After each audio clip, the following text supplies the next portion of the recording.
కూర్చున్నప్పుడు ఇలా మీరు కూర్చున్నట్టు కూర్చోవద్దు, నేల పైన మధ్యలో మ్యాట్ ఉండాలి. పూజ చేసేటప్పుడు ఇలా కూర్చుంటామా, మ్యాట్ వేసుకుంటాం కదా. అందుకని మీరు ఇంట్లో కూర్చున్నప్పుడు మ్యాట్తో పాటు ధ్యానానికి ఒక ఫ్రెష్ది చెద్దరో ఒక పిల్లోనో చక్కగా పెట్టుకుంటే దానికి కాళ్ళకి తిమ్మిర్లు రాకుండా ఉండడం కోసం మెత్తటి ప్లేస్లో కూర్చోండి, సరిపోతుంది కింద కూర్చున్న వాళ్ళు. తర్వాత ధ్యానము సర్వరోగ నివారణ. అంటే ఎప్పుడైతే మనం ధ్యానంలో కూర్చుంటామమ్మా, చూడండి, కళ్ళు మూసుకున్నా, చెవులు మూసుకున్నా, నోరు మూసుకున్నా, మూత్ర విసర్జన అలాగే మల విసర్జన రంధ్రాలని కూడా మూసేసినాం.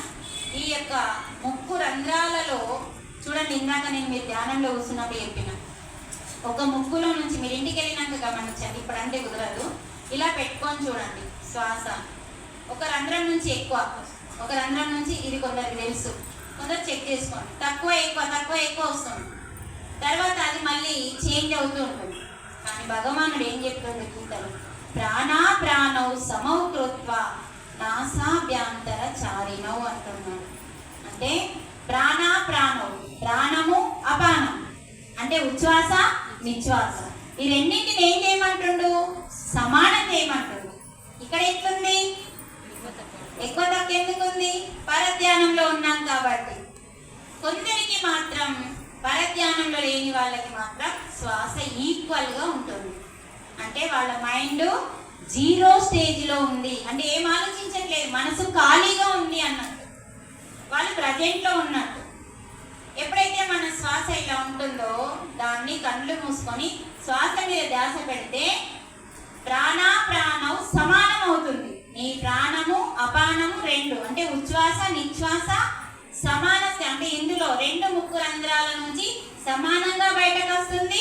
50-50, ఏదైనా 50-50 వేసుకోవాలి కదా మనం కూడా, అవునా? మనం స్నేహితులం అండి, 50-50 వేసుకున్నా ఎక్కువ తక్కువనా? అలాగే ఈ ముక్కు రంధ్రాల నుంచి ఈ ముక్కు రంధ్రాల నుంచి 50-50 అన్నట్టు. అలా చేస్తే శ్వాస మీద ధ్యాస పెట్టినప్పుడు సమానమైతుంది.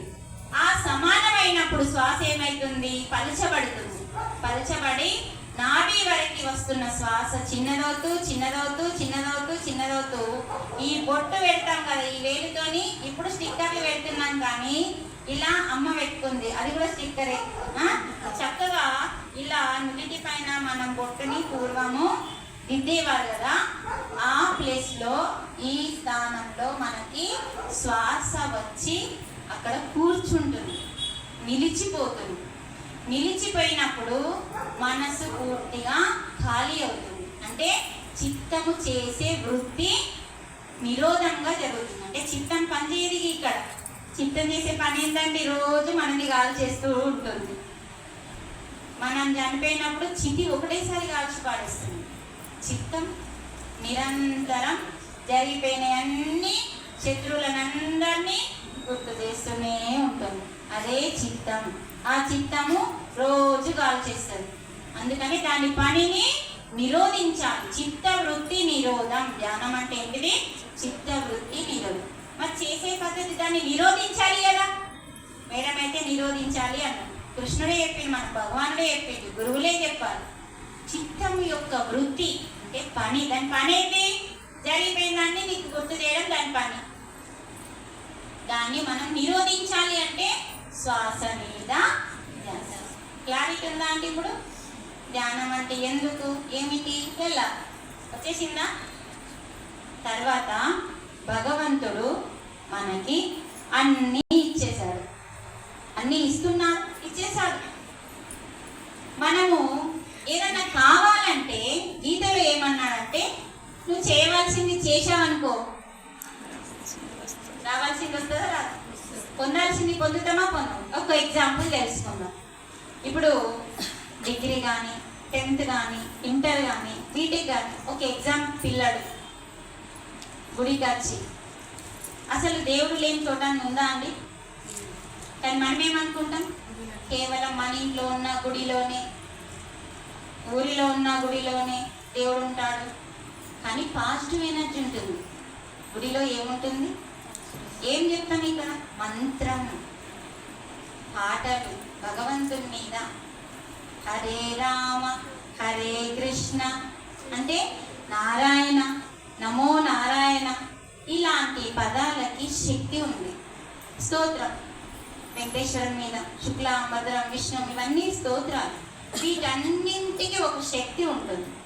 అందుకనే ఇక్కడ మనం ఇంటిలోని ప్రశాంతత పొందనిది గుడిలో ప్రశాంతతని పొందుతాం. ఎందుకంటే మన ఆలోచనలు మార్చుకొని వస్తామండి. ఇంటికి వెళ్ళి గుడికి వెళ్తున్నాము, పవిత్రంగా వెళ్ళాలి, మంచి ఆలోచనతో వెళ్ళాలి అన్న ఆలోచనే మీ ద్వారా శక్తి వస్తుంది.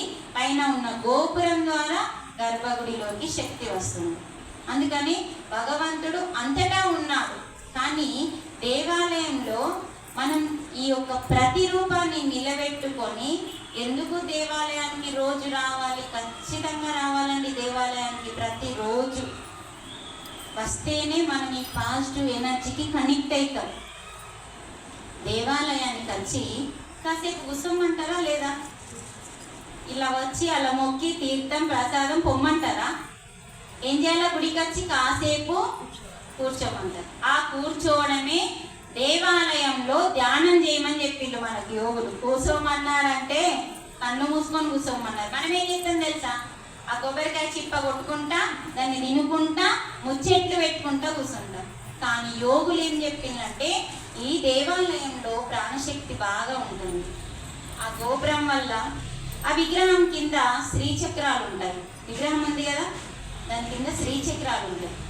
ఆ విగ్రహంలో ప్రాణం పోషణం, ప్రాణ ప్రతిష్ఠ చేస్తారు కదా, ప్రాణం పోషణం. మన ఆలోచన పాజిటివ్ ఆలోచన, ఒక మంచి ఆలోచనతో గుడికి వస్తాం. ఇవన్నీ కూడా ఒక శక్తిని క్రియేట్ చేస్తుంది. ప్రాణశక్తి ఉంటుంది ఇక్కడ. ఎప్పుడైతే ఇక్కడికి వచ్చి ధ్యానం చేస్తామో ప్రశాంతంగా ఉంటాము. అందుకని రోజు గుడికి కాసేపు వచ్చి దర్శించుకొని ధ్యానం చేసుకొని వెళ్ళమని మనకి ఈ ఆలయాన్ని కట్టించి ఈరోజు మనకి వెంకటేశ్వర స్వామి, కృష్ణుడు కానీ రాముడు కానీ విగ్రహం ఉందండి. శ్రీరాముని విగ్రహం చూడగానే మనకేం గుర్తు రావాలి? ధర్మం కదా. అంటే అది మర్చిపోయినవని, ధర్మాన్ని మర్చిపోయినామని రాముని ఆలయాలు కట్టించి ఆ రామాలయంలో రాముని విగ్రహాన్ని నిలబెట్టి ఈ రాముని ఆ పురుషోత్తముని ఆ ప్రతిరూపాన్ని చూడగానే రాముడు భూమి మీదకి వచ్చి ఏం చెప్పాడు, ఏం నేర్పాడో గుర్తు చేసుకొని అది ఆచరించాలని తెలుసుకోవడం కోసం దేవాలయాలు. తెలుసుకుంటున్నామా? వస్తున్నాం, తీర్థం తాగుతున్నాం, ప్రసాదం తీసుకుంటున్నాం. శతకోపంకి చాలా శక్తి ఉంటుంది. గంటకి పంచలోహాలతో తయారు చేస్తారండి గంట. దాన్ని కొట్టినప్పుడు మీరు గమనిస్తే దాని కిందనే ఉండాలి కొట్టి, పరిగెత్తుతాం, ఇక్కడ కొట్టాలా అటు వెళ్ళాలి. ఎప్పుడైతే గంటని కొట్టి అలా ఆగుతామో దాని యొక్క ధ్వనిలో ఓంకారం అనే నాదం వస్తుంది. ఆ యొక్క నాదం కిందే మనం ఉంటే మన సహస్రారం పైన ఉన్న ఈ యొక్క మన తలపైన ఉన్న చెడుని పారద్రోలేస్తుంది. అందుకు పెట్టిండు గంట. మనం దన్న కొట్టడానికి కాదు, మంచిగా చక్కగా శ్రద్ధతో ఒక ఠంగుమని ఒక శబ్దం చేసి కళ్ళు మూసుకొని ఇలా నమస్కారం చేసి ఆ గంట కిందే ఉండాలి మన సహస్రాలు. శతకోపం కూడా మనకు పంతులు గారు పెడతారు కదా, అంటే అది కూడా ధ్యాన మందిరం షేప్లోనే ఉంటుంది.